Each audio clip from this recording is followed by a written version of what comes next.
Hello, this is Dr. Heidelberg, and our presentation today is Arduino exercise 3 in our Mechatronics lab course.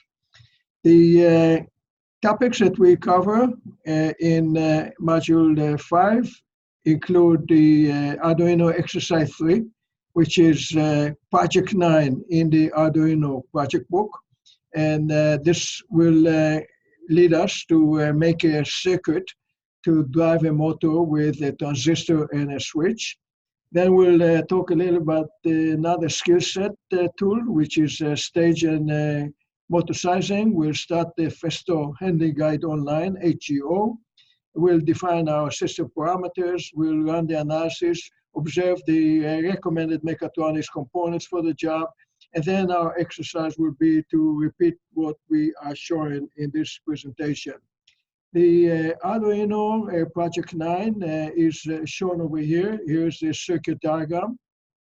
Here's the connection. We have the microprocessor, and we have the breadboard with connection to a switch over here, a transistor, which will drive the motor upon pressing the switch.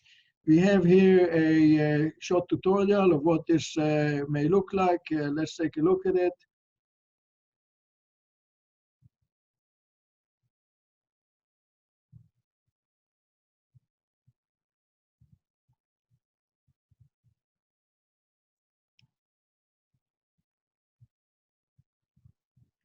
Okay, this shows us the switch, and pushing the switch should drive the motor. We're going to take a look at the motor in a minute.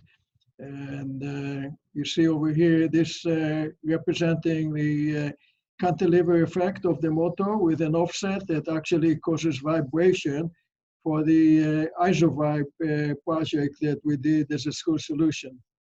This pretty much represented, and we'll get back to our proposal as we see it over here. And the next slide shows how we can get started with the sizing tool that is given by FESTO. It's called HGO. We have the icon over here, and we click on that, and then it takes us right into this tool where we start the handling guide online. When we do that, it'll require us to input some parameters.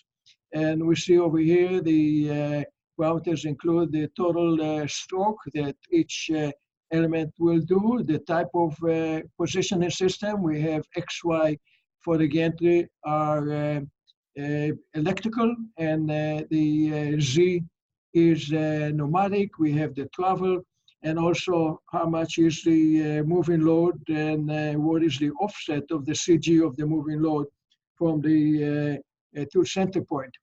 We then need to add a little bit more parameters and variables over here.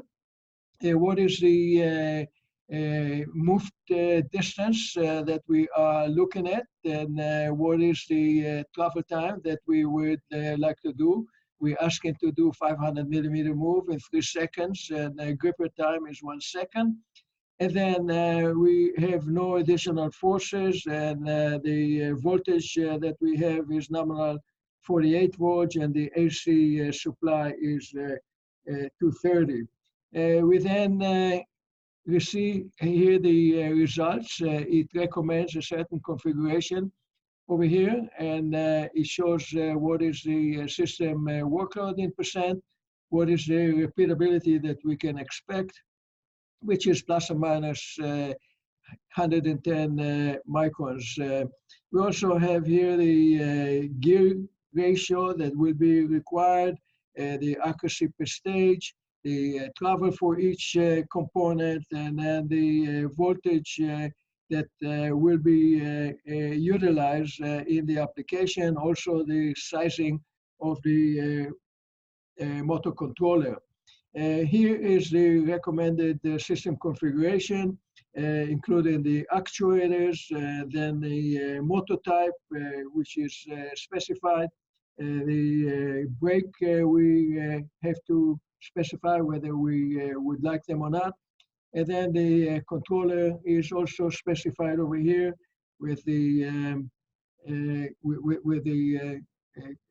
catalog number, and then cables, and also the limit switch sensor is specified.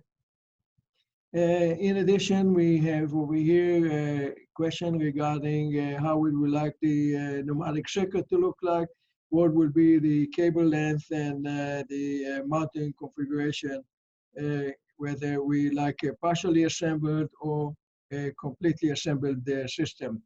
This slide shows the final result that show the CAD drawing that we can use and embed that in our system design, plus a summary of all the list of the components.